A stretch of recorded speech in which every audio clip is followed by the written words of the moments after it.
चलो ध्यान दो। हम लोग बेसिक लेक्चर जब वेक्टर्स पढ़ रहे थे तो वहां एक चीज पढ़ रहे थे, क्या? Cross product. आपको याद होगा क्रॉस प्रोडक्ट।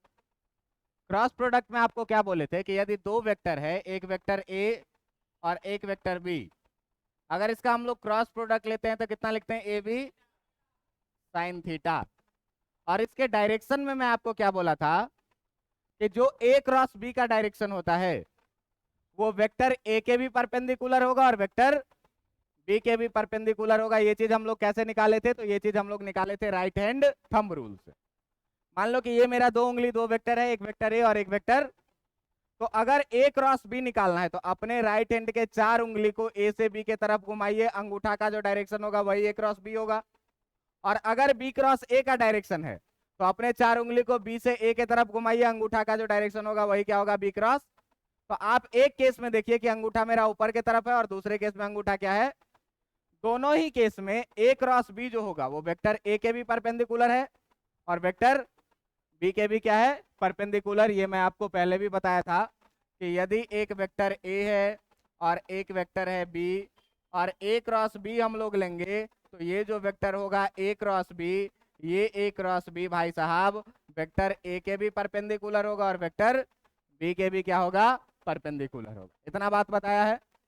इसका मतलब ध्यान देना कि बायो सवर्त के नियम में हम लोगों ने क्या पढ़ा है? बायो सवर्त के नियम में हम लोगों ने पढ़ा है क्या? बायो सवर्त के नियम में हम लोगों ने पढ़ा है क्या? बायो सवर्त के नियम में पढ़ा है कि अगर कोई एक करंट कैरिंग वायर है और इस करंट कैरिंग वायर पर हम एक छोटा सा एलिमेंट ले रहे हैं डीएल, तो ये छोटा सा एलिमेंट डीएल का डायरेक्शन करंट के डायरेक्शन में होगा और डीएल का डायरेक्शन जब करंट में डायरेक्शन में होगा और डीएल एलिमेंट से आर दूरी पर इधर कोई पॉइंट पी रहेगा, इस डीएल से आर दूरी पर कोई पॉइंट रहेगा पी और ये एंगल अगर थीटा बन रहा है तो इस छोटे से एलिमेंट डीएल के कारण जो मैग्नेटिक फील्ड डीबी हम लोग लिखे थे वो कितना लिखे थे भाई? Mu naught by 4 pi I into DL cross R by कितना? R cube. बात समझ में आ रहा है? आपको बोले थे क्या कि चुंबकीय क्षेत्र डीबी जो होगा, जो चुंबकीय क्षेत्र डीबी होगा ये सदिश राशि होगा, वेक्टर क्वांटिटी होगा और वेक्टर क्वांटिटी है तो इसका डायरेक्शन डीएल क्रॉस आर के डायरेक्शन के सेम ही होगा। इसका मतलब जो डीबी का डायरेक्शन होगा ये डीबी परपेंडिकुलर होगा किस चीज के? डीएल के। और ये डीबी जो है ये परपेंडिकुलर होगा किस चीज के? आर के भी। इतना बात आपको पता है डायरेक्शन के बारे में, बायो सवर्त के नियम के बारे में, क्रॉस प्रोडक्ट के बारे में। बात समझ में आ रही है इतनी? अब देखो कि जो आज का टॉपिक है, जो आज का टॉपिक है वो देखने में थोड़ा सा लेंदी लगता है लेकिन हर चीजों को हम लोग धीरे धीरे सीखेंगे तो समझ में आ जाएगी। आज का जो टॉपिक है वो क्या है? ये है कि धारावाही धारावाही वृत्ताकार चालक के वृत्ताकार चालक के अक्ष पर चुंबकीय क्षेत्र। हम लोग बात कर रहे हैं किस चीज की? धारावाही वृत्ताकार चालक के अक्ष पर चुंबकीय क्षेत्र का, magnetic field at the axis of current carrying circular wire. अब ध्यान देना कि इस टॉपिक में हम लोग क्या करेंगे कि एक सर्कुलर वायर लेंगे, जिस सर्कुलर वायर से होकर के करंट बहेगी कितनी? आई। तो मान लीजिए कि ये एक सर्कुलर वायर है और ध्यान से आप देखेंगे तो ये सर्कुलर वायर ऐसे रखा हुआ है इसीलिए आपको ऐसा चिपटा दिख रहा है। बात समझ में आ रही है? ये सर्कुलर वायर ऐसे रखा हुआ है। इस सर्कुलर वायर का आपको सेंटर दिया हुआ है कि इसका सेंटर यहां पर है और सेंटर से परपेंडिकुलर एक बाहर लाइन निकलेगा जिसे ही हम लोग क्या बोलेंगे? इसका एक्सिस बोलेंगे। बात समझ में आ रहा है कि नहीं? ये क्या है? इसका एक्सिस। आपको गिवन है दो चीज, आपको गिवन है दो चीज। एक कि इस सर्कल का रेडियस है कितना? इस सर्कल का रेडियस है कैपिटल आर। और आपको यह भी दिया हुआ है कि इससे होकर के जो करंट बह रही है, ये करंट बह रही है कितनी? आई। ऐसे करंट गई है और ऐसे वापस आ गई। आपको कहेगा क्या कि इसके केंद्र ओ से एक्स डिस्टेंस पर कहीं पर एक पॉइंट है पी, इसके केंद्र ओ से एक्स डिस्टेंस पर कहीं एक पॉइंट है पी और इस P पर आपको क्या करना है, चुंबकीय क्षेत्र का मान ज्ञात करना। क्या है भाई, तो एक वृत्तीय वलय दिया हुआ है जिससे धारा I प्रवाहित हो रही है। इस वलय का त्रिज्या है R और कह रहा है कि इसके अक्ष पर, इसके केंद्र से x दूरी पर कोई बिंदु है P और आपको इस P बिंदु पर क्या करना है, चुंबकीय क्षेत्र का मान ज्ञात करना है। तो देखो कि इसमें एजम्पशन कैसे लिखेंगे, ये बोर्ड के लिए बहुत इंपॉर्टेंट क्वेश्चन बनता है, ठीक ना। तो इसमें एजम्पशन कैसे लिखेंगे, इस पर जरा सा ध्यान देना। कहेंगे क्या कि माना कि एक वृत्तीय वलय, माना कि एक वृत्तीय धारावाही वलय, धारावाही वलय जिसकी त्रिज्या कितनी है, जिसकी त्रिज्या, जिसकी त्रिज्या R है, से धारा I प्रवाहित हो रही है, से धारा I प्रवाहित हो रही है, से धारा I प्रवाहित हो रही है। यही चीज मानना है आपको, क्या कि एक वृत्तीय वलय है, वृत्तीय वलय का त्रिज्या कैपिटल R है और इससे विद्युत धारा कितनी प्रवाहित हो रही है, I प्रवाहित हो रही है। हमें ज्ञात क्या करना है, क्या भाई, हमको ज्ञात करना है कि वृत्त के अक्ष पर, वृत्त के अक्ष पर केंद्र से x दूरी पर, x दूरी पर बिंदु P है, बिंदु P है जिस पर हमें क्या करना है, जिस पर हमें ज्ञात करना है कि चुंबकीय क्षेत्र ज्ञात करना है, ज्ञात करना है। आपको क्या करना है भाई, कि इससे चुंबकीय क्षेत्र क्या करना है, ज्ञात करना है। बायोसवर्त साहब कह के गए हैं क्या कि आप किसी भी संपूर्ण धारावाही चालक के कारण में एक बार में चुंबकीय क्षेत्र का मान निकाल नहीं सकते हैं। आपको करना क्या पड़ेगा, छोटा छोटा एलिमेंट लेना पड़ेगा और उस छोटे छोटे एलिमेंट के कारण आपको क्या करना पड़ेगा, चुंबकीय क्षेत्र निकालना पड़ेगा। और जब आप चुंबकीय क्षेत्र निकालेंगे, तो चुंबकीय क्षेत्र निकालेंगे उसके बाद जब सबको आप इंटीग्रेट करेंगे तो आपको कुल चुंबकीय क्षेत्र मिलेगा। अभी तक यही करते आए हैं। अब देखना ध्यान से कि अगर ये वृत्त ऐसा है, ये वृत्त के बारे में ध्यान से देखना, ये वृत्त है ऐसा और यहां पर करंट अंदर की तरफ ऐसे जा रही है और यहां से करंट ऐसे बाहर की तरफ आ रही है। मतलब अगर हम लोग डीएल एलिमेंट का बात करेंगे यहां पर, तो डीएल एलिमेंट का जो डायरेक्शन होगा वो कुछ ऐसा होगा जो यहां से अंदर की तरफ आपको दिख रहा होगा। डीएल एलिमेंट किधर होगा, यहां से अंदर की तरफ, ये वाला एलिमेंट है क्या, डीएल। और ये करंट यहां से अंदर गया और यहां से घूम करके जो है, तो ये डीएल एलिमेंट यहां से किधर की तरफ आएगा, यहां से जो ये डीएल एलिमेंट आएगा वो किधर की तरफ, यहां से जो डीएल एलिमेंट आएगा, ये डीएल एलिमेंट आएगा किधर की तरफ, बाहर की तरफ। बात समझ में आ रही है? ध्यान देना कि ये वृत्त है मेरा ऐसा, इस वृत्त पे डीएल ये जा रहा है ऐसे अंदर की तरफ, ये डीएल कैसे जा रहा है, अंदर की तरफ, ये डीएल कैसे जा रहा है, अंदर की तरफ। और जब हम भाई साहब यहां से हम इस पॉइंट P को मिलाएंगे, इस पॉइंट P को जब हम मिलाएंगे तो ये P पॉइंट जो बनेगा, मान लेते हैं यहां से R डिस्टेंस पर बनेगा। और ध्यान दीजिएगा तो ये R जो इक्वल हो जाएगा, ये हो जाएगा root under capital R square और प्लस एक्स एक्स स्क्वायर के, क्योंकि ये R है, ये X है, ये कितना हो जाएगा, root under R square plus x x square. अगर आपके पास, किसी के पास 2 एक्स्ट्रा पेन है तो मुझे दे दें, एक्स्ट्रा पेन डिफरेंट कलर। चलो ये लास्ट में ही मिलेगा, ठीक ना। चलो अब देखना यहां से भाई कि ये डीएल एलिमेंट जो है, ये डीएल एलिमेंट यहां से अंदर की तरफ है, ऐसा वृत्त है, धारा जा रही है अंदर और आर यहां से ऐसे है।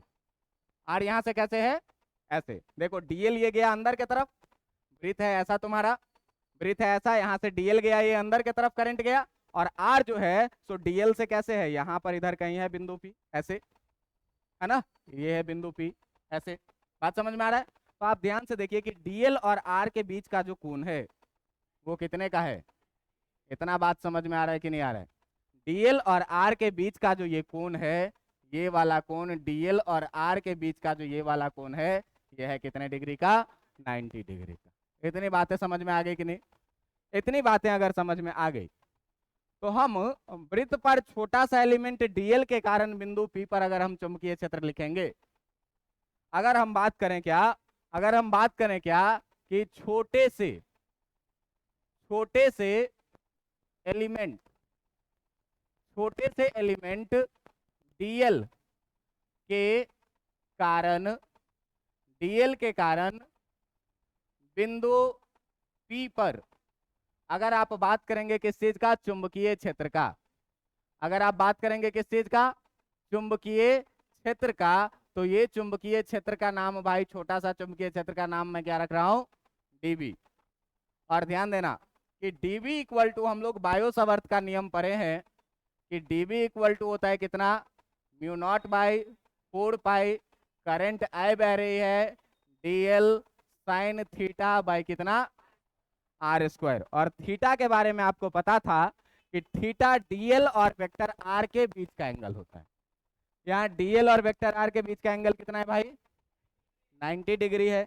इसका मतलब जब हम यहाँ पर साइन थीटा का वैल्यू रखेंगे तो कितना रखेंगे, 90 डिग्री। और ये डीबी जो हो जाएगा, ये डीबी हो जाएगा कितना, mu not by 4 pi I DL by कितना, आर स्क्वायर। क्योंकि साइन 90 डिग्री का वैल्यू कितना होता, 1। कोई दिक्कत है? बिंदु पी पर चुंबकीय क्षेत्र का परिमाण मुझे निकल गया डीबी के कारण। जरा सा दिशा का बात करते हैं, जरा सा किस चीज का बात करते हैं, दिशा का। एकदम ध्यान से इमेजिन करना, यही चीज सबसे इंपॉर्टेंट है इसमें, ध्यान देना। करंट जा रही है किधर, अंदर। करंट यहां से कैसे जा रही है, और आर कहां पर है, ऐसे आर है इधर कहीं, पी पॉइंट यहाँ पे है ना। देखो करंट जा रहा है यहां से अंदर, और पी पॉइंट कहां पे है, यहाँ पे। 3D में इमेजिन करने के लिए मेरे पेन को देखना, 2D में इमेजिन करते रहना उस चीज को। क्यों कि हर एक चीज को ऑन पेपर दिखाना पॉसिबल, तो 3 डायमेंशनली आप यहाँ देखिए। मैं करंट को अंदर की तरफ भेजा हूं, क्यों कि यहाँ से ऐसे ब्रीथ है तो करंट यहाँ से ऐसे अंदर गया, तो अंदर गया तो डीएल का डायरेक्शन ये मेरा वाला मार्कर, और तुम्हारा पेन जो है ये क्या है, आर है, ये पॉइंट पी है। मैं क्या बोल रहा हूँ कि डायरेक्शन निकालने के लिए बेटा क्या करो, राइट हैंड थंब रूल का यूज करो।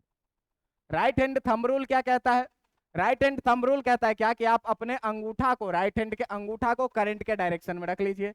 मैंने अपने अंगूठा को करंट के डायरेक्शन में रख लिया, और मुट्ठी बंद करिए। तो पी पॉइंट पर ये बताओ कि ये कैसे आ रहा है, इनवर्ड आ रहा है कि आउटवर्ड जा रहा है, इनवर्ड आ रहा है। अभी देखो कि अभी मैं तुमको क्या बताया था कि जो मैग्नेटिक फील्ड है तुम्हारा, ये डीएल के भी परपेंडिकुलर होना चाहिए, और मैग्नेटिक फील्ड जो है तुम्हारा ये आर के भी क्या होना चाहिए। अब ध्यान देना कि भाई साहब ये है तुम्हारा डीएल जो अंदर के तरफ है, ये है तुम्हारा आर जो भी यहां से ऐसे है।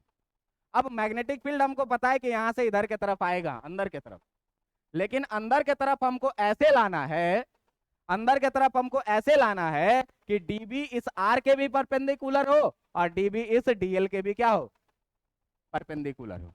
बात समझ में आ रहा है? तो देखिए, तो अगर ये मेरे हाथ में जो ये पेन है, ये अगर मैग्नेटिक फील्ड का डायरेक्शन है, और इसको मैं ऐसे रखूं, ऐसे रखूं, तो देखिए तो ये आर के परपेंडिकुलर आपको दिख रहा है कि नहीं, आर फॉर रेड, रेड वाले के परपेंडिकुलर मैग्नेटिक फील्ड डीबी दिख रहा है कि नहीं दिख रहा है, दिख रहा है। और इस मैग्नेटिक फील्ड को अगर मैं बिना डायरेक्शन चेंज किए हुए यहाँ पे लगा दूं, तो आप देखिए ये डीबी के भी परपेंडिकुलर है कि नहीं है। इसका मतलब अगर ये करंट इधर अंदर जा रहा है तो डीएल अंदर जाएगा, ये आर कुछ ऐसे आएगा, और यहाँ से जो मैग्नेटिक फील्ड होगा ये कुछ क्या होगा, ऐसे होगा कि ये दोनों के क्या रहे, परपेंडिकुलर रहे, ये दोनों के क्या रहे, परपेंडिकुलर। यहाँ से देखो कि तुम्हारा डीबी और आर दोनों परपेंडिकुलर दिख रहा है, रेड वाला पेन आर है, और मेरे हाथ में ग्रीन वाला पेन जो है ये क्या है, डीबी, दोनों एक दूसरे के परपेंडिकुलर है।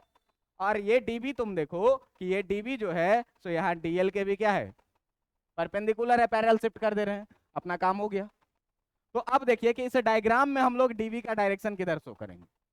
इस डायग्राम में हमारा जो डीबी है, हमारा जो डीबी है इस डायग्राम में, इस डीबी का जो डायरेक्शन है भाई साहब, यहां से कुछ ऐसा डायरेक्शन में है ये डीबी, यहां से कुछ ऐसा डायरेक्शन ले रहा है ये डीबी, और इस तरीके से कि ये आर से कितना एंगल पे है, 90 डिग्री। बात समझ में आ रहा है?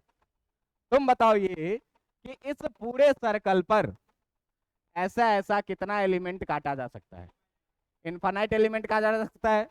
तो इस इनफाइनाइट एलिमेंट में एक एलिमेंट मैंने यहां पर लिया है डीएल, और दूसरा एलिमेंट यहां पर लिया है डीएल, दूसरा एलिमेंट इसके ठीक अपोजिट में। अब देखो कि जब अपोजिट वाले एलिमेंट को यहां से तुम मिलाओगे दोस्त, तो ये वाला डिस्टेंस तुम्हारा r बनेगा, ये वाला डिस्टेंस क्या बनेगा तुम्हारा r बनेगा। और इस r से देखना कि यहां से करंट किधर आ रही है, बाहर। करंट यहां से अंदर जा रही है, तो यहां से किधर आ रही है, देखना करंट ऐसे घूम रही है, तो यहां से अंदर आ रही है और यहां से किधर आ रही है, अंगूठा को रखो करंट के डायरेक्शन में और उंगली को पी पॉइंट पे मोड़ोगे, किधर आएगा, इधर की तरफ, किधर की तरफ, ऊपर की तरफ, ऊपर की तरफ जाएगा। और फिर इसको क्या रखना है कि डीएल के भी परपेंडिकुलर और आर के भी परपेंडिकुलर। तो इस बार तुम देखो कि डीएल यहाँ करंट आ रहा है बाहर की तरफ, आ रहा है कुछ ऐसा, आ रहा है कुछ ऐसा, ये देखो डीएल आ रहा है बाहर की तरफ, आ रहा है कुछ ऐसा। अब मैग्नेटिक फील्ड यहां से ऊपर की तरफ बनाना है, ऐसे देखो, ऐसे ऊपर की तरफ बनेगा कि नहीं बनेगा, अंगूठा करंट के डायरेक्शन में और आर मेरा 4 उंगली ऊपर की तरफ एडवांस हो रहा है, मतलब करंट का डायरेक्शन ऊपर की तरफ बनेगा। लेकिन ध्यान ये रखना है कि डीएल के भी परपेंडिकुलर हो और आर के भी क्या हो। कैसे रखेंगे, ऐसे रखेंगे कि नहीं, देखो डीएल के भी परपेंडिकुलर है और आर के परपेंडिकुलर तो दिख रहा है, कुछ नहीं करो, इसको सिंपली ऐसे खिसका लो, देखो डीएल के भी परपेंडिकुलर है। बात समझ में आ रही है। तो यहां से मतलब जो ये मैग्नेटिक फील्ड अपना बनने वाला है, ये मैग्नेटिक फील्ड जो बनने वाला है, ये मैग्नेटिक फील्ड कैसा बनने वाला है भाई, तो यहां से बनेगा ये कुछ ऐसे ऊपर के तरफ।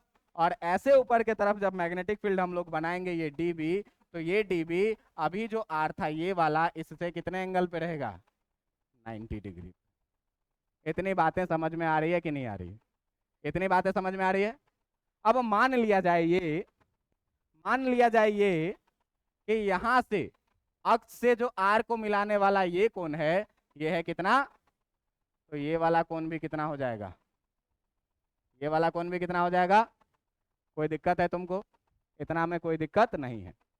अब ध्यान से देखना कि ये जो 90 डिग्री का कोण है, ये जो 90 डिग्री का कोण है, ये 3 कोणों से मिलके बना हुआ है। 90 डिग्री का कोण इस वाले आर और इस वाले डीवी के बीच में है। इस बीच में आप देखिए कि 90 डिग्री से ये वाला कोण एक थीटा, ये वाला कोण ये दूसरा वाला थीटा, और ये वाला एक कोण है जिसका नाम आप मान लीजिए कुछ भी क्या, इसका नाम आप मान लीजिए कुछ भी क्या, एक्स, कुछ भी मान लीजिए एक्स, क्या एक्स माने हुए हैं, कुछ भी मान लो ना, इसको मान लो कुछ भी फाइव मान लो, इसको कुछ भी मान लो फाइव। तो ये बताओ कि ये थीटा और ये फाइव मिलकर के टोटल 90 डिग्री हो जाएगा कि नहीं हो जाएगा, हो जाएगा। तो यहां से देखो कि जो theta plus five equal to आएगा वो कितना आ जाएगा, यानी कि 2 थीटा प्लस 5 इक्वल टू जो आ जाएगा वो कितना, यानी कि 5 इक्वल टू जो आ जाएगा वो 90 माइनस कितना, मतलब यहाँ पर जो है, यहाँ पर जो है मैं इस 5 को हटा करके, यहाँ पर जो है मैं इस 5 को हटा करके और इस 5 के जगह पर भाई साहब इस एंगल को हम लोग 90 माइनस 2 थीटा लिख लें, तो आपको कोई आपत्ति है क्या, आपको कोई आपत्ति नहीं होनी चाहिए। समझ में आ रहा है बात। अब देखो कि जब 90 माइनस थीटा लिख लेंगे तो आपको कोई आपत्ति नहीं होनी चाहिए यहां से। अब देखिए कि जब यहां से आपको कोई आपत्ति नहीं है भाई साहब इस एंगल को 90 माइनस 2 थीटा लिखने से, तो आप जरा सा ऊपर की तरफ भी देखिए ध्यान से। अगर नीचे ये एंगल 90 माइनस 2 थीटा है, तो ऊपर का भी ये वाला एंगल कितना हो जाएगा, 90 माइनस 2 थीटा हो जाएगा कि नहीं। क्योंकि देखो इस वाले बड़े वाले राइट एंगल में देखो, इस वाले में 1 थीटा 2 थीटा और पूरा मिलके 90 डिग्री, तो जो बच जाएगा वो कितना हो जाएगा, 90 माइनस, कोई दिक्कत नहीं, कोई दिक्कत। अगर इतना बात आपको समझ में आ गया तो आप करिए क्या, आप करिए क्या भाई साहब, यहाँ पर एक परपेंडिकुलर लाइन ऐसा ड्रॉ कर दीजिए, यहाँ पर क्या करिए, एक परपेंडिकुलर लाइन ड्रॉ कर दीजिए। अब ध्यान दीजिएगा कि इस परपेंडिकुलर लाइन में, इस परपेंडिकुलर लाइन में आप देखिए कि इस लाइन के साथ इस परपेंडिकुलर लाइन का जो ये एंगल बनेगा वो कितना, इधर भी ये कितने का बनेगा, 90 डिग्री बनेगा कि नहीं बनेगा, बनेगा। परपेंडिकुलर लाइन जब 90 डिग्री बनेगा भाई, तो तुम ध्यान से देखो कि इस लाइन के बीच में और इस लाइन के बीच में कितना एंगल है, तो एक ये वाला थीटा, एक ये 90 माइनस 2 थीटा और एक इस एंगल को कुछ भी मान लो वाई। बात समझ में आ रहा है। तो ध्यान देना कि थीटा प्लस 90 माइनस 2 थीटा अब प्लस वाई बराबर कितना हो जाएगा, 90 डिग्री हो जाएगा कि नहीं हो जाएगा, हो जाएगा। देखो 90 से 90 कैंसिल हुआ, थीटा माइनस 2 थीटा हुआ minus theta, plus y equal to कितना 0, थीटा को उधर ले आओ तो वाई बराबर कितना हो जाएगा। बात समझ में आया कि नहीं, मतलब जिस एंगल को मैंने y एज्यूम किया है वो एंगल का जो एक्चुअल वैल्यू है, ये एक्चुअल वैल्यू है कितना, ऊपर भी ये वैल्यू कितना हो जाएगा। कोई दिक्कत है? नहीं कोई दिक्कत है। अब आप क्या करिए कि इस डीवी वाले पोर्शन को इस परपेंडिकुलर लाइन के साथ बाहर निकाल लीजिए। इस डीवी वाले लाइन को क्या करिए, इस परपेंडिकुलर लाइन से क्या करिए, बाहर निकालिए। कैसे बाहर निकालेंगे जरा सा देखो ध्यान से, कैसे बाहर निकालेंगे जरा सा ध्यान से देखो। तो भाई साहब एक्सिस वाला लाइन था तुम्हारा ऐसा, और परपेंडिकुलर लाइन जो था ये था कुछ, यहां से एक डीबी था हमारा, यहां से एक डीबी जो था हमारा, ये एक डीबी यहां से कुछ इस तरह से आ रहा था, ये, और एक डीबी यहां से कुछ इस तरह से जा रहा था। ये दोनों इस परपेंडिकुलर लाइन से जो एंगल बना रहा है, ये भी एंगल कितने का, थीटा का, और ये भी एंगल कितने का, कोई दिक्कत है इसमें? दोनों एंगल कितने का, थीटा का, दोनों एंगल कितने का, थीटा का। अब ध्यान दीजिएगा कि ये भी है डीबी छोटा सा मैग्नेटिक फील्ड, और ये है छोटा सा मैग्नेटिक फील्ड डीबी। ध्यान से देखो इसमें से मैं कितने पोर्शन को बाहर निकाल रहा हूँ।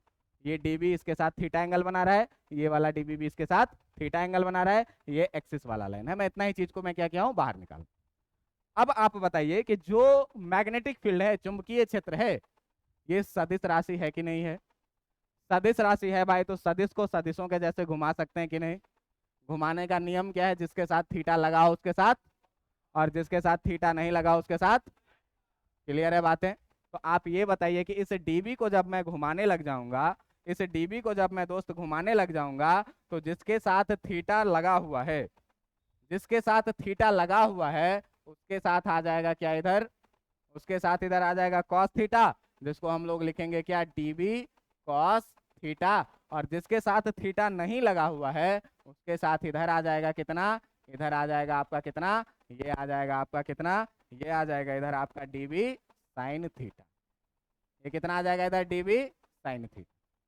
इस डीबी को घुमा दिए, जिसके साथ थीटा लगा था कॉस थीटा, जिसके साथ नहीं लगा था, दूसरे वाले डीबी को भी घुमाओ, जिसके साथ थीटा लगा हुआ है उसके साथ क्या लिखोगे, कॉस थीटा। मतलब जिसके साथ थीटा लगा है उसके साथ कंपोनेंट क्या आएगा, डीबी कॉस थीटा। और जिसके साथ थीटा नहीं लगा हुआ है उसके साथ कौन सा कंपोनेंट लोगे, उसके साथ कंपोनेंट क्या लोगे, ये वाला, और ये वाला कंपोनेंट कितना आएगा दोस्त, डीबी साइन थीटा। अब देखो कि ये डीबी कॉस थीटा और डीबी कॉस थीटा दोनों अपोजिट डायरेक्शन में एक दूसरे को क्या करेगा, कैंसिल कर देगा। अब ध्यान देना यहाँ पर कि जब मैं दो अपोजिट एलिमेंट लिया हूं, ध्यान दीजिएगा यहाँ पर कि मैं दो अपोजिट एलिमेंट लिया हूं, तो दो अपोजिट एलिमेंट का डीबी कॉस थीटा एक दूसरे को कैंसिल कर दे रहा है, और डीबी साइन थीटा क्या हो रहा है, एक ही डायरेक्शन में हो रहा है ना? तो हर एलिमेंट का डीबी कॉस थीटा जो है वो अपोजिट एलिमेंट के डीबी कॉस थीटा से क्या हो जाएगा, कैंसिल हो जाएगा, और हर एक डीबी साइन थीटा एक ही डायरेक्शन में आ जाएगा। आ जाएगा कि नहीं, हर एक डायरेक्शन में क्या आ जाएगा, हर एक डीबी साइन थीटा एक ही डायरेक्शन में आ जाएगा, डीबी कॉस थीटा को कैंसिल करता चला जाएगा। तो यहाँ पर हम देख पा रहे हैं क्या, यहाँ पर हम देख पा रहे हैं क्या, यहाँ पर हम देख पा रहे हैं क्या कि जो प्रत्येक डीबी कॉस थीटा है, प्रत्येक डीबी कॉस थीटा विपरीत डीबी कॉस थीटा के साथ क्या होगा, विपरीत डीबी कॉस थीटा के साथ, विपरीत डीबी कॉस थीटा के साथ कैंसल हो जाएगा, कैंसल हो जाएगा, और कैंसल हो जाएगा, तथा तथा होगा क्या कि प्रत्येक डीबी साइन थीटा, प्रत्येक डीबी साइन थीटा एक ही दिशा में आ जाएंगे, एक ही दिशा में हो जाएंगे। अब जब एक ही दिशा में दोस्त हो जाएगा, इसका मतलब हर डीबी साइन थीटा एलिमेंट हम लेते जाएंगे, हर के कारण डीबी कॉस थीटा कैंसिल हो जाएगा, डीबी साइन थीटा अंदर की तरफ आता जाएगा आता जाएगा आता जाएगा, और जब सारे डीबी साइन थीटा को हम लोग जोड़ देंगे तो क्या मिल जाएगा, पूरा का पूरा मैग्नेटिक फील्ड मिल जाएगा। तो इसका मतलब ये हुआ कि जो हम लोग बी नेट लिखेंगे, वो बी नेट लिखेंगे कितना, integration of dB sine theta. बात समझ में आया कि नहीं, कितना लिखेंगे, integration of dB sine theta. अब जरा सा एक चीज ध्यान से देखना, अब जरा सा ध्यान से देखना इसमें कि इस ट्रायंगल में अगर हमको साइन थीटा लिखना है तो साइन थीटा क्या लिखोगे, लंब बट्टा कर्ण लिखोगे। तो अगर इस ट्रायंगल में तुमको साइन थीटा लिखना है दोस्त, तो अगर इस ट्रायंगल में तुमको साइन थीटा लिखना है तो देखना एक चीज अपने पास आया है क्या, बी नेट इक्वल टू आया है इंटीग्रेशन ऑफ डीबी कितना, साइन थीटा के बराबर में। बात समझ में आ रहा है। और ध्यान से देखना कि जब साइन थीटा हम लोग लिखेंगे तो साइन थीटा अगर उस त्रिभुज में लिखेंगे तो साइन थीटा का मान क्या आ जाएगा, साइन थीटा का मान आ जाएगा दोस्त लंब बट्टा कितना, कर्ण। लंब है कैपिटल आर और कर्ण है स्मॉल आर। तो यहां पर जब साइन थीटा का वैल्यू लिखेंगे तो साइन थीटा का वैल्यू लंब कैपिटल आर और कर्ण कितना, स्मॉल आर। यानी कि जो साइन थीटा का वैल्यू लिखाएगा वो आर और बट्टा स्मॉल आर का वैल्यू कितना है, root under x x square plus. कोई दिक्कत है आपको क्या, नहीं कोई दिक्कत है। यहां पर देखिए कि जब डीबी तथा साइन थीटा का मान रखने पर, यहां पर हम लोग क्या कर रहे हैं, डीबी का मान रख रहे हैं और साइन थीटा का मान रख रहे हैं, ध्यान दीजिएगा। तो यहां से जो बी नेट आपका निकल के आएगा वो आएगा इंटीग्रेशन डीबी के जगह पर देखिए mu not by 4 pi I D L by are square. कितना लिखेंगे, mu not by 4 pi I D L by are स्क्वायर। लिख दो भाई mu naught by 4 pi I D L बाई कितना, आर स्क्वायर। और इनटू साइन थीटा के जगह पर रख दो कितना, R by root under x x square plus कितना, आर। बात समझ में आ रहा है। यहाँ भी स्मॉल आर के जगह पर x x square plus R square रख सकते हैं। तो जब रख देंगे तो क्या मिलेगा, देखिए जब रख देंगे तो क्या मिलेगा, integration mu not by 4 pi I D L by root under x x square plus R square. और इसका कितना, स्क्वायर से ये रूट कट जाएगा, बचेगा कितना, R by root under x x square plus कितना, आर स्क्वायर। बात समझ में आ रही है। अब जरा सा ध्यान से देखो, ये हो जाएगा कितना, integration mu not by 4 pi I D l R. और नीचे देखिए x x square plus R square का पावर कुछ नहीं, मतलब कितना बचेगा, और इनटू इस root under x x square plus R square को हम लोग पावर हाफ लिख सकते हैं कि नहीं लिख सकते। ये 1 और हाफ मिल करके 3/2 हो जाएगा कि नहीं हो जाएगा, हो जाएगा।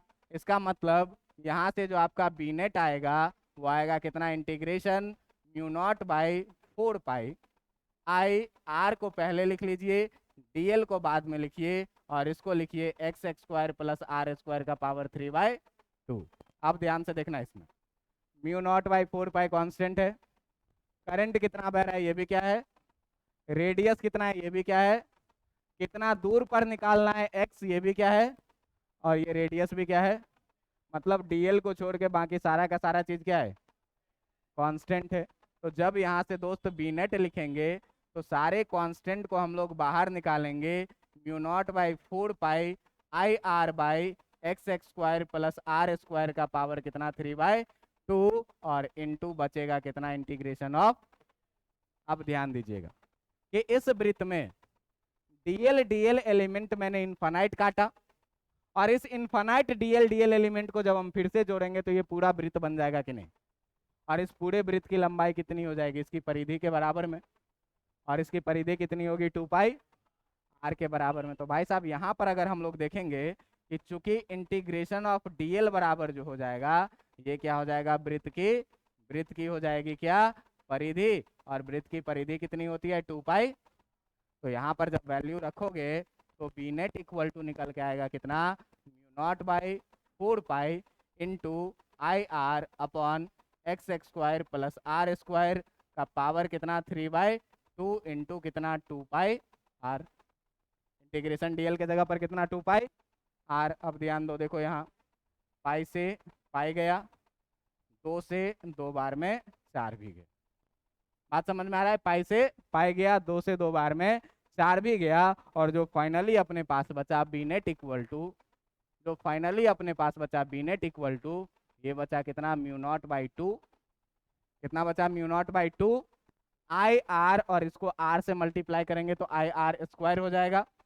कितना बचा, आई आर स्क्वायर, और नीचे बचा कितना, x x square plus R square, और इसका पावर कितना 3y, यही जो हो जाएगा ये क्या हो जाएगा तुम्हारा चुंबकीय क्षेत्र। बात समझ में आ रहा है? तो ये एक डेरिवेशन थी, जिस डेरिवेशन में आपको देखिए कि यहाँ पर बस डायरेक्शन का ध्यान रखना। डायरेक्शन जो बताता है वो कौन बताता है, डीएल क्रॉस आर, और क्रॉस प्रोडक्ट का रिजल्ट दोनों का परपेंडिकुलर होता है। तो हमको मैग्नेटिक फील्ड ऐसे बनाना है जो डीएल के भी परपेंडिकुलर हो और आर के भी क्या हो। वहां से मैंने थीटा डिसाइड किया, इस एलिमेंट को बाहर निकाला, बाहर निकालने के बाद इसको रिजोल्यूट करवाया, रिजोल्यूट करवाने से देखा कि डीबी कॉस थीटा दोनों का अपोजिट कैंसिल हो जा रहा है और डीबी साइन थीटा सारा ऐड हो रहा है। इसका मतलब जो बी नेट देगा वो केवल डीबी साइन थीटा देगा, डीबी कॉस थीटा नहीं देगा। तो हम लोग यहाँ से देखें क्या कि जो बी नेट देगा वो कौन देगा, डीबी साइन थीटा। अब डीबी का वैल्यू यहाँ से निकाले हुए हैं और इस ट्रायंगल में साइन थीटा का वैल्यू यहाँ से निकाले।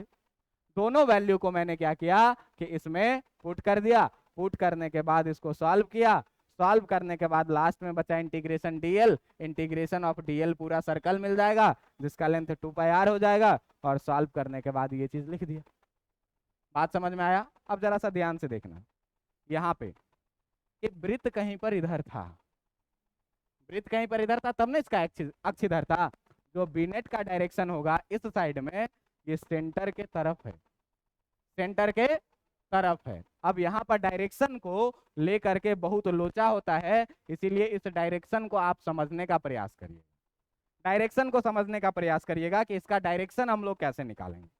तो आप ध्यान दीजिएगा कि अपने पास भाई साहब, अपने पास है क्या, तो अपने पास है एक ऐसा वृत्ताकार वलय है, जिस वृत्ताकार वलय में विद्युत धारा बह रही है यहाँ से अंदर के तरफ, और यहाँ से विद्युत धारा किधर बह रही है, बाहर के तरफ। बात समझ में आ रही है? इस वलय का जो है तो अक्ष आपके सामने में कुछ ऐसा होगा, दोनों तरफ इनफाइनाइटली एक्सटेंडेड होगा। बात समझ में आ रहा है? आप देखिए ध्यान से कि डीएल इधर है अंदर के तरफ, तो डीएल अंदर के तरफ है, तो उस पॉइंट पी पर उधर इस टर्मिनल को बोल दो यहाँ पर पॉइंट ए, इस पॉइंट को बोल दो यहाँ पर पॉइंट ए कुछ भी, और इस पॉइंट को बोल दो इधर अपोजिट डायरेक्शन में पॉइंट बी कुछ भी। बात समझ में आ रहा है? अब ध्यान देना कि अगर यहाँ अंदर के तरफ करंट रखोगे, यहाँ करंट किधर है, अंदर, और इधर जो है तो डीएल किधर है, इधर डीएल है किधर, बाहर। बात समझ में आ रहा है? अब ध्यान देना कि करंट गया अंदर के तरफ, ठीक ना, ये ना करंट गया अंदर के तरफ, और यहाँ से जब मुट्ठी बंद करेंगे तो यहाँ से जो डीबी होगा वो किधर होगा, इधर के तरफ होगा डीबी परपेंडिकुलर। और ध्यान देना डीबी इधर के तरफ होगा, और डीबी को ऐसे घुमा करके जब मैं इस पॉइंट पे बात करूं तो करंट यहाँ से गया ऐसे अंदर, और डीबी इधर जो होगा ये डीबी कैसा हो जाएगा, ऐसा हो जाएगा कि नहीं। ये चीज ऐसे घूम के आया और ऐसे घूम करके जाएगा, तो यहाँ से आया अगर इधर नीचे के तरफ तो यहाँ से किधर जाएगा, ऐसे। बात नहीं समझ में आ रहा है? ये देखो ये है राइट हैंड, यहाँ से करंट अंदर जा रहा है, और इस पॉइंट के कारण मैग्नेटिक फील्ड किधर होगा, इसके परपेंडिकुलर होगा आर के। बात समझ में आ रहा है? आर कौन सा होगा, ये वाला लेंथ, ये वाला लेंथ कौन सा होगा, आर, और इसके परपेंडिकुलर होगा डीबी। तो ऐसा कुछ बनेगा कि नहीं बनेगा, बनेगा। अब ध्यान दीजिएगा कि अब नीचे वाले एलिमेंट को आप देखिए, अब आप देखिए नीचे वाले एलिमेंट कि ऐसा ही एलिमेंट हम लोग नीचे भी काट रहे हैं, करंट यहाँ से किधर, बाहर के तरफ, तो करंट बाहर के तरफ, तो इस पॉइंट पर जो मैग्नेटिक फील्ड बनेगा ऊपर के तरफ, इधर किधर बनेगा मैग्नेटिक फील्ड, ऊपर के तरफ डीबी। और यहाँ पर देखो कि ये मैग्नेटिक फील्ड ऐसे घूम के आएगा, और यहाँ पर कैसे बनेगा, इधर पे जो मैग्नेटिक फील्ड बनेगा डीबी वो कैसा बनेगा, नीचे के तरफ। जब यहाँ पर तुम उसको रिजोल्यूट करवाओगे तो डीबी कॉस थीटा ऐसे आएगा, और यहाँ पर भी डीबी कॉस थीटा ऐसे आएगा, और दोनों का डीबी साइन थीटा जो है तो इस तरीके से आएगा, दोनों का डीबी साइन थीटा जो है सो कैसे आएगा, इस तरीके से टुवार्ड्स द सेंटर। लेकिन यहाँ पर जब आप रिजोल्यूट करवाइएगा तो यहाँ पर डीबी कॉस थीटा इसका ऐसे आएगा, और इसका डीबी कॉस थीटा ऐसे आएगा, जो एक दूसरे को कैंसिल करेगा, लेकिन साइन थीटा दोनों का किधर आएगा, बाहर के तरफ। तो ध्यान देना कि लोगों को ये कंफ्यूजन होती है बार बार, क्या कि लोग लिखवा देते हैं इसमें कि मैग्नेटिक फील्ड सेंटर के तरफ होता है, लोग लिखवा देते हैं ये बात क्या कि मैग्नेटिक फील्ड हमेशा सेंटर के तरफ होता है। लेकिन अगर इधर से देखेंगे तो मैग्नेटिक फील्ड सेंटर के तरफ है, सही में ये है सेंटर, सेंटर के तरफ है magnetic field, dB sine theta किधर के तरफ है, सेंटर की तरफ। लेकिन अगर इधर देखेंगे तो ये डीबी साइन थीटा किधर है, दोनों तरफ तो अक्ष ही है ना, तो हमेशा चुंबकीय क्षेत्र का जो दिशा होता है वो एक ही दिशा में होगा, पूरे अक्ष पर एक ही दिशा में। अगर इधर से सेंटर की तरफ आ रहा है तो दूसरी तरफ सेंटर से बाहर जाएगा। बात समझ में आ रहा है। और अगर आप बात करेंगे ध्यान से तो आप देखिए कि सेंटर पर आएगा, सेंटर पर से जैसे जैसे जैसे दूर हम जाते जाएंगे इस एक्स का वैल्यू क्या होता जाएगा, बढ़ता जाएगा। और मैग्नेटिक फील्ड क्या होता जाएगा, घटता जाएगा। इनफाइनाइट पर जाकर के कितना हो जाएगा, सेंटर पर कितना होता है ये हमको पता है, और बीच में कहीं पर मैक्सिमम भी अटेन करता है, बीच में कहीं पर मैक्सिमम भी अटेन करता है। तो अगर आपको कह दे इसका ग्राफ बनाने के लिए, ध्यान दीजिए क्या नीचे वाले के कारण दिशा लगाए। देखो पहले ऊपर वाले से देखो, करंट किधर जा रहा है, ऊपर से अंदर जा रहा है, राइट हैंड ये रहा, ये गया करंट अंदर। और यहाँ पर देखो करंट अंदर जाएगा तो डीबी किधर आएगा, नीचे। और यहाँ पर देखो कि करंट गया अंदर तो डीबी किधर आएगा। बात समझ में आ रहा है। मतलब ये डीबी ऐसे घूम करके आएगा और ऐसे बनाएगा। और फिर देखो बाहर वाले के कारण यहाँ पर देखो मैग्नेटिक फील्ड कैसे आएगा, ऐसे आर के परपेंडिकुलर, और यहाँ पे ये कैसे हो जाएगा। बात समझ में आ रहा है। दोनों का रिजल्टेंट यहाँ पे इधर आ रहा है, दोनों का रिजल्टेंट यहाँ पे, मतलब हमेशा जो है तो इसका डायरेक्शन क्या होगा, एक ही दिशा में होगा। तो कभी भी आप ये नहीं याद करिएगा कि केंद्र के दिशा में चुंबकीय क्षेत्र का दिशा होता है। अगर इस साइड बात कर रहे हैं तो केंद्र के दिशा में है, अगर इस साइड बात कर रहे हैं तो केंद्र के विपरीत दिशा में है। तो हम किस साइड के लिए बात कर रहे हैं ये भी हमको ध्यान में रखना है। तो आप यहाँ पर स्पष्ट बात से ये लिख सकते हैं क्या, आप स्पष्ट ये लिख सकते हैं क्या कि यहाँ पर जो चुंबकीय क्षेत्र की दिशा है, चुंबकीय क्षेत्र की दिशा जो है, चुंबकीय क्षेत्र की दिशा अक्ष के अनुदिश होता है। ये आप लिख सकते हैं कि अक्ष के दिशा में ही होगा, एक्स जिस दिशा में है उसी दिशा में होगा। लेकिन केंद्र के तरफ होगा कि नहीं होगा भाई साहब, ये हमको नहीं पता। अगर इस साइड से लेंगे तो केंद्र के दिशा में होगा, अगर इस साइड से लेंगे तो केंद्र के दिशा के विपरीत दिशा में होगा, लेकिन एक्स के अक्ष के अनुदिश ही रहेगा। धारा का दिशा बदल देंगे तो ये पूरी कहानी बदल जाएगी, इधर से केंद्र के तरफ हो जाएगा, इधर से केंद्र से दूर हो जाएगा। ये याद रखना है। और स्टर्ड के नियम में ही ये चीज पढ़ाया मैंने आपको, क्या कि धारा की दिशा बदल देने से चुंबकीय क्षेत्र की दिशा क्या होती है। तो अगर धारा इसमें से उल्टा बहा देंगे, इधर से बाहर आने लगे, इधर से अंदर जाने लगे, तो चुंबकीय क्षेत्र का दिशा भी क्या होगा, पलट जाएगा। बात समझ में आया कि नहीं आया। तो ये 2 मिनट का डेरिवेशन है। देखो बस यहाँ पर हम टाइम इसीलिए ले लिए कि आपको यहाँ पर थीटा समझाना है।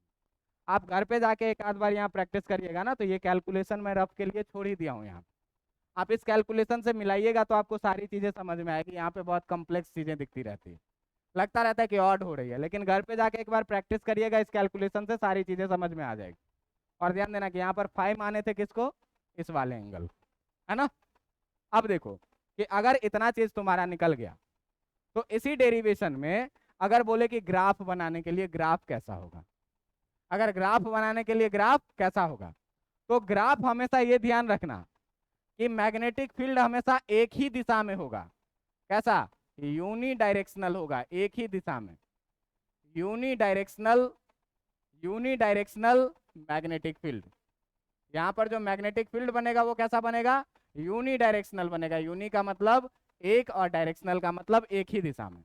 मतलब अगर यहाँ से चले तो डायरेक्ट यहाँ से चलते गए, ये नहीं यहाँ से इधर के तरफ और यहाँ से इधर के तरफ, विपरीत दिशा में नहीं, या फिर यहाँ से इधर के तरफ और यहाँ से इधर के तरफ, ऐसा नहीं है, एक ही दिशा में है जो अक्ष के अनुदिश है। बात समझ में आ रही है।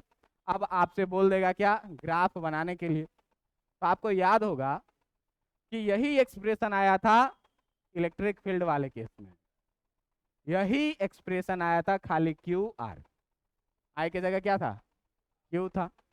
अब ध्यान देना, उसमें हम लोग ये भी निकाले थे कि अधिकतम विद्युतीय क्षेत्र कहाँ होता है, R/√2 पे, प्लस माइनस R/।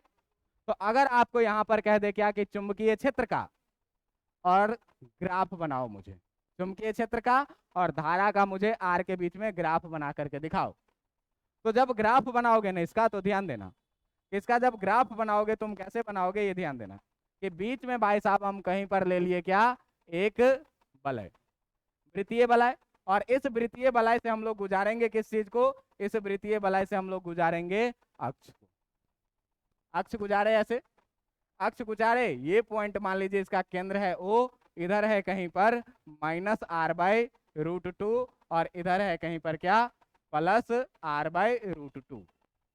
तो चुंबकीय क्षेत्र केंद्र पर 0 होती थी, चुंबकीय क्षेत्र केंद्र पर जो है सो 0 होती थी, लेकिन आपको पीछे पढ़ाए हैं कि वृत्तीय वलय के बी सेंटर जो होता है ये 0 नहीं होता है, ये कितना होता है, μ0I/2r।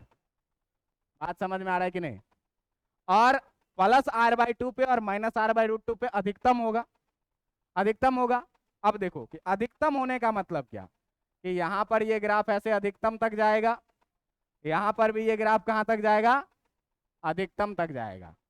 और देखना कि ये भी देखे क्या, सुनो ध्यान से, कि यहां से जैसे जैसे दूरी बढ़ाते जाएंगे चुंबकीय क्षेत्र कमता जाएगा और इन्फिनिट पे कितना हो जाएगा, 0 हो जाएगा। यहां पर आएगा तो इधर भी घटता है घटता है घटता है, यहां तक आएगा घटेगा, लेकिन 0 नहीं होगा। कितना हो जाएगा, μ0I/2r के बराबर में। फिर ये यहाँ से क्या होगा, बढ़ना शुरू करेगा, बढ़ते बढ़ते जाएगा, r/√2 पे मैक्सिमम होगा। और फिर यहाँ से आप जैसे जैसे दूर जाएंगे ये इन्फिनिट पे घटता जाएगा।